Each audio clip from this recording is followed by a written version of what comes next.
कि इनका कोई शायद पीछा कर रहा है। बैलगाड़ी भी जाना बंद हो चुकी। वो दिन था अमावस का। पीढ़ी है क्या?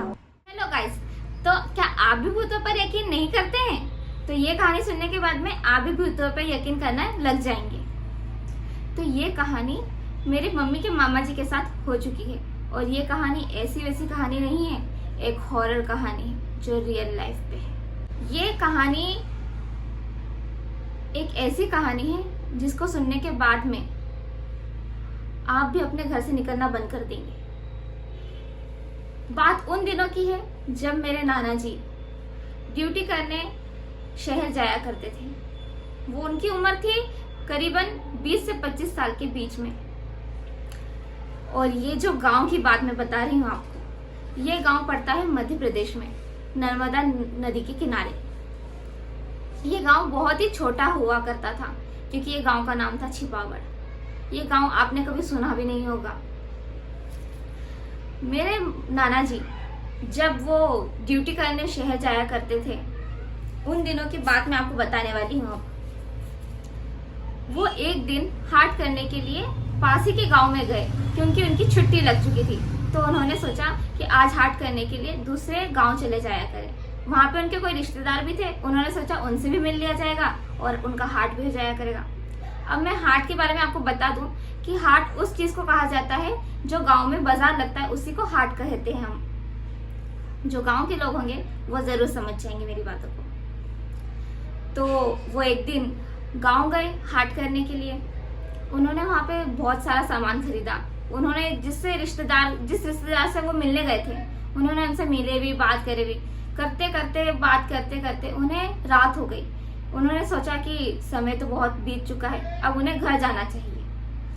हाँ, मैं आपको एक बात जरूर बता देती हूँ। वो दिन था अमावस का। आपको तो पता है अमावस की रात कैसी होती है, काली, घनी, अंधेरी। तो वो घर जाने के लिए निकल गए थे। उनके रिश्तेदारों ने उन्हें बहुत रोका कि अभी तुम्हें घर जाना सही नहीं होगा, तुम यहीं रात रुक जाओ। पर मेरे नाना जी मानने वाले कहाँ थे। आपको तो मालूम है गांव के लोग होते बड़े जिद्दी है और बहादुर भी होते हैं वो। उन्होंने बोला क्या हो गया, मैं गांव के लिए निकल जाता हूँ, थोड़ी टाइम का रास्ता है, मैं पहुंच जाऊंगा। वो चलते चलते चलते गांव के लिए निकल चुके थे। वहां पर ना बस चलती थी, ना ट्रेन, ना ही कोई कार, ना ही साइकिल। जाना पड़ता था तो सिर्फ बैलगाड़ी से। बैलगाड़ी भी जाना बंद हो चुकी थी क्योंकि सारे व्यापारी अपने घर पहुंच चुके थे। चलते चलते चलते उन्हें 8 बज गई। 8 बज गई, उन्हें लगा कि मैं थोड़ी ही देर में घर पहुंच जाऊंगा। 1 से 1.5 घंटे का रास्ता था वहां पर। जाते जाते 9 बज गई, 9:30 बज गई। उन्हें लगा कि आज तो शायद उन्हें बहुत लेट हो जाएगा। चलते चलते एक नदी पड़ी जो नर्मदा नदी थी। उन्होंने वहां थोड़ी देर रुका, आराम करा, उन्होंने पानी वगैरह पिया। फिर उन्होंने सोचा कि क्यों ना कोई अगर दिखता है तो वो लिफ्ट ले लें, पर उन्हें कोई आसपास दिखा नहीं। फिर उन्होंने सोचा कि मुझे ही अकेले जाना पड़ेगा। फिर वो चलने लग गए जैसे जा रहे थे वो घर। रास्ते में उन्हें ऐसा लगा कि उनका कोई शायद पीछा कर रहा है। उन्होंने आजू बाजू देखा, कोई नहीं था वहां। और वहां पर आप जानते हैं गांव का नजारा ऐसा होता है रात का कि अगर वहां कोई पत्ता भी खड़कता है तो कान के पास आपको क्लियर आवाज आ जाती है। और वो रात इतनी भयानक थी, इतनी डरावनी थी कि अगर उनकी जगह अगर कोई और होता तो जरूर आज हॉस्पिटल में भर्ती हुआ रहता। तो चलिए ये बात हटाते हैं। तो मेरे नाना जी जा रहे थे, चल रहे थे, उनके पीछे उनको लगा कोई और है। उन्होंने फिर से पलट के देखा, तब भी वहां उन्हें कोई नहीं दिखा। उनको लगा शायद उनका वहम है। होता है कभी कभी गांव के लोगों के साथ में, किसी के भी साथ में हो सकता है वहम। तो चलने लग गए। चलते चलते चलते उन्हें अचानक कदमों की आवाज आने लगी, साए साए हवा चलने लगी। उनको डर लगने लगा। आपको तो पता ही ठंडी की रात कैसी रात रहती है। ठंडी की रात बहुत ही खतरनाक और बहुत ही डरावनी अंधेरी रात रहती है। उन्हें कोई आते जाते दिख ही नहीं रहा था। ना वहां से कोई गाड़ी भी जा रही थी, ना कोई इंसान। वो एक सूनी सड़क थी जहाँ से सिर्फ वो अकेले जा रहे थे। उन्हें लगा कि कोई उनका पीछा कर रहा है। उन्होंने सोचा होगा कोई अगर जा रहा होगा अपने घर जैसे वो जा रहे हैं, पर यहाँ तो बात कुछ और ही थी। धीरे धीरे जो भी उनका पीछा कर रहा था उनके पास आने लगा, नजदीक आने लगा। उन्होंने पलट के देखा तो उन्हें हल्का सा साया दिखा कि कोई उनका पीछा कर रहा है। उन्हें लगा वो एक कोई आदमी होगा गांव का, जो वो भी घर जा रहा होगा, वो भी लेट हो गया होगा घर जाने के लिए। फिर क्या था, फिर वो अपने रास्ते निकल गए, वो भी चलने लगे, और जो वो आदमी था वो भी धीरे धीरे चलते चलते चलते उनके नज़दीक जाने की कोशिश करने लगा। उन्हें भी डर लगने लग गया कि ये क्या हो रहा है मेरे साथ में। उन्हें अजीब वो गरीब हरकतें लगने लगी। जैसे लगता है ना, नेगेटिविटी अपने पास आती है तो अपन को फील होने लगता है, वैसे ही उन्हें भी होने लगा।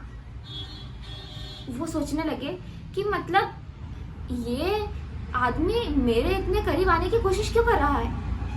अगर उसे गांव ही जाना रहता तो वो अपने रास्ते निकल चुका होता। वो बार बार उनके नजदीक आने की कोशिश कर रहा था। मेरे नाना जी डर गए थे, थोड़े जल्दी जल्दी चलने लगे। वो आदमी जैसे सड़क जाती है तो एक साइड मेरे नाना जी चल रहे थे और एक साइड वो आदमी चलने लगा। चलते चलते वो उनकी बराबरी करने लगा और दोनों बराबरी पे चलने लगे। मेरे नाना जी को अजीब लगने लगा कि अगर इसे जाना रहेगा तो आगे निकल जाएगा या तो फिर वहीं रुक जाएगा, पर वो उनका पीछा करने लगा। बराबरी पे दोनों हो गए। चलते चलते उनसे एक बात कही, बीड़ी है क्या। मेरे नाना जी सोचने लगे कि ये बीड़ी क्यों मांग रहा है। अब उनको लगा कि हो गया शायद उससे भी बीड़ी पीने का शौक, तो उन्होंने मना कर दिया कि मेरे पास बीड़ी नहीं है। तो वो आदमी मुझसे कहने लगे मेरे नाना जी से, तेरे पास बीड़ी है, झूठ मत बोल।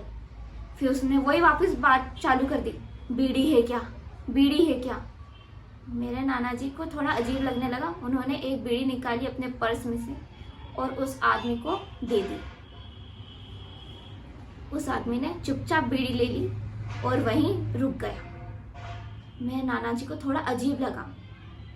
वो अपनी स्पीड बढ़ाते हुए जल्दी जल्दी चलने लगे और वहां से आगे बढ़ने लगे। बात उनको इसलिए इतनी अजीब लगी क्योंकि उस रास्ते से कभी कोई गुजरता नहीं था। वो रास्ता हॉरर माना जाता था उन दिनों का, क्योंकि वहां पर एक आदमी रुककर बीड़ी जरूर मांगता है और वही घटना उनके साथ घट रही थी। उनका दिल जोरों से धड़कने लगा, धक धक धक धक धक धक।